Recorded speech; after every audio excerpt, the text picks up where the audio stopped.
So, what was my real reason that I had to quit my school counseling job?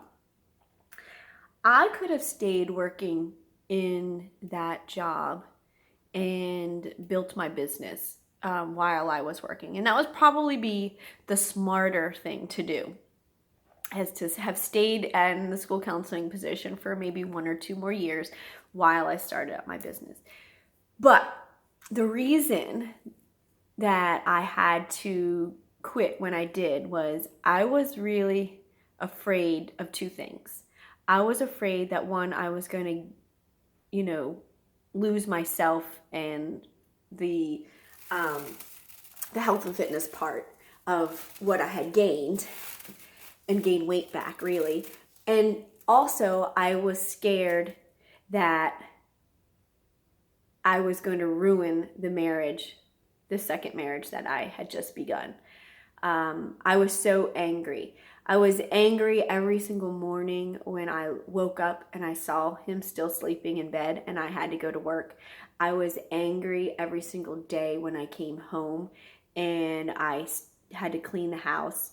I had to take out the trash. I had to do the laundry. I had to make sure my kids did their homework. I had to make sure that, somehow we were getting food. I felt like, we had to make sure that the yard was clean.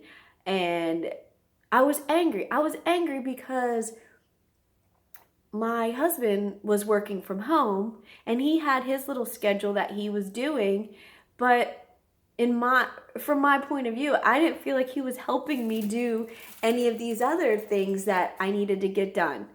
And I felt like I couldn't ask him to help me because my kids weren't his kids, or they aren't his kids. So I felt like it was my responsibility to do everything by myself and keep everything going by myself. And I felt nervous and scared to ask him for help. And even though I felt those things, I also resented and felt angry towards him, even though, he didn't even know I was feeling those things. And usually whenever I've learned this, whenever I do, I conjure up these things in my head and I don't present them and talk to him about them, then later when I finally get up the courage to talk to him about it, he really does have a good explanation and, thought process on why things weren't going the way I thought they should go in my head. But I just didn't know his thought process. So I just kept rolling with what was going on in my own head. So that's my own fault. So anyway, yeah. So I was just angry. And I just thought that if I didn't take myself out of the situation that I was in and figure out a way to stop having these angry feelings, then I was going to be ending up on a road down to a second divorce, is what I felt like. Everything made me angry. So I just felt alone. I wasn't getting help. I felt like I had to do everything. And it even like I would come home and even right now, I'm a stay-at-home mom, really. I'm working from home now because now I've quit my school counseling job, but I'm working from home now, but I'm still doing all of these things. I'm doing the cleaning, the laundry, and the cooking. But when I was working at the school and I would come home and cut the yard, like I'd be crying, cutting the grass. Like, why are you cutting the grass right now when somebody else should be doing this grass? You're working and da da da. And I would cry. And then I would tell myself, if you ever figure out a way that you can get to stay home and work from home and you're cutting this grass, you're going to smile while you're cutting this grass. You're going to love cutting this grass. But there, a few months ago, I was cutting the grass and I'm working from home. And, I'm out there and I'm like, but why isn't anybody cutting this grass?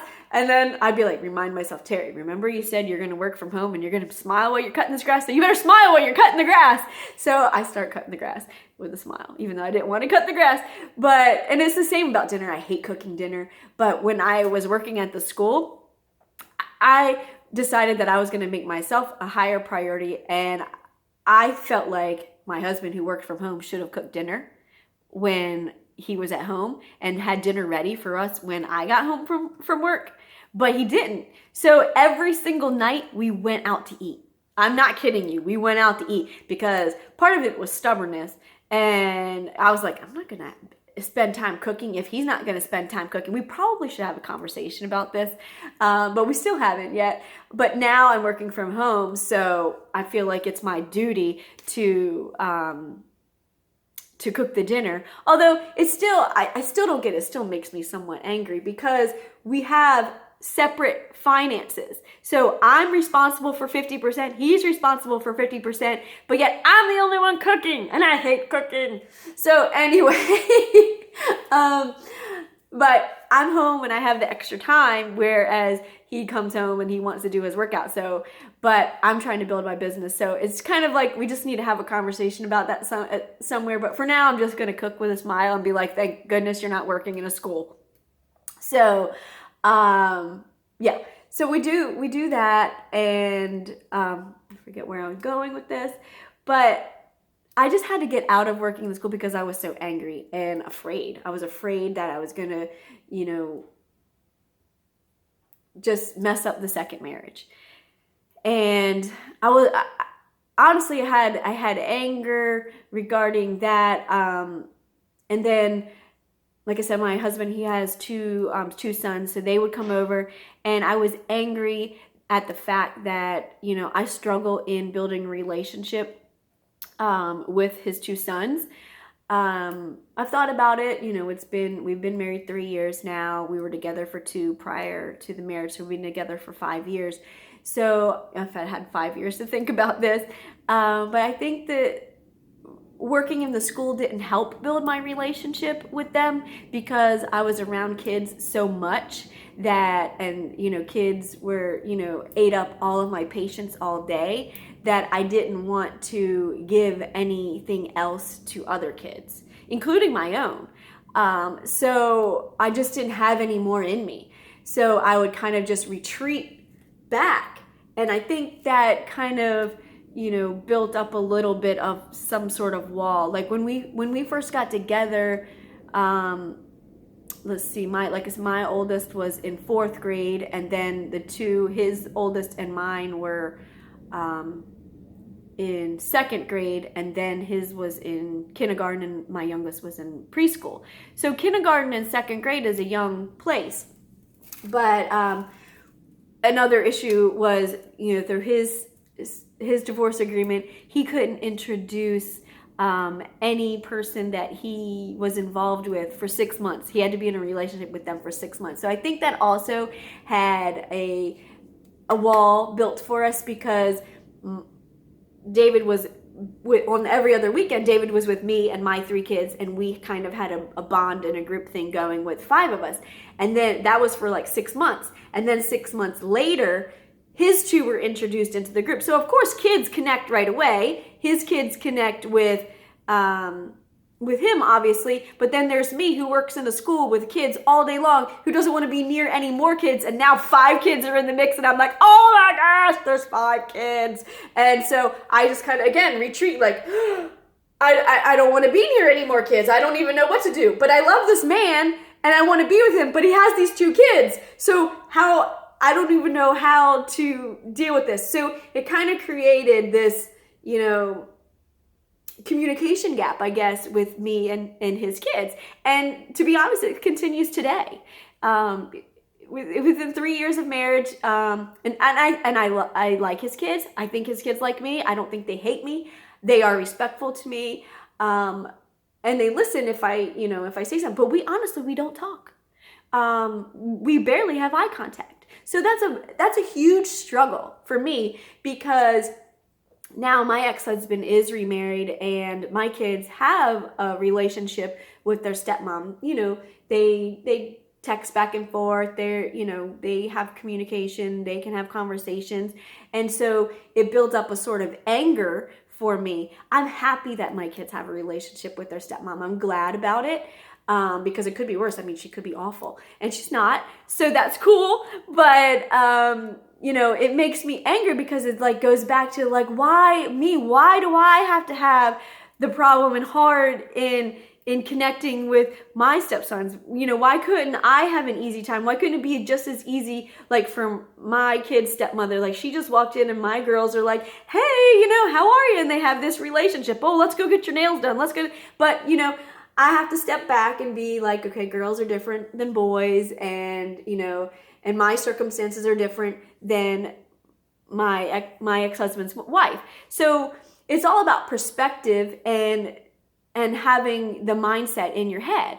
And I felt like being in that school and working full time in that school was keeping my mindset from being positive and working towards building the relationship and making it better, because it was just totally a wall. Now, it's still a work in progress. You know, we still don't have a huge amount of conversation and a huge amount of eye contact, but I can feel my insides in my head feel like a little bit more relaxed when I know it's the weekend that his kids are coming over. Because before it would be like, no, I don't want 5 kids. But now it's like, okay, now this is the weekend that we have all 5 kids. And so, you know, I can embrace that a little bit better now. And that wasn't happening when I was working in a school. So I had to be the irresponsible person and quit my steady job and take a chance on building this business and being my own boss and having more freedom for myself, because it was just a mental step that I had to take. I had to move forward. And even if, you know, I was a failure, or I am a failure, whatever, you know, I could go back because I always have my education. So I can get back in the schools if I need to. Now, I will guarantee you, you know, I think being a school counselor is awesome. And I love, you know, teachers, I don't know, they need to be paid more for what they do. And there are teachers that love their job.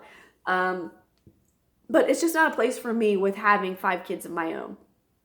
So I just need to accept that and realize that. Now, I've decided that if for some reason I need to make extra money, I'm going to walk dogs, or I'm going to babysit like a nanny, like 1 kid maybe. But to be honest, it's kids and pets are hard for me anyway. But I'll waitress, I'll do whatever I need to do. But I've kind of defined my success in whatever has to be done, that I don't have to work a 9-to-5 job and listen to some other person and be the boss.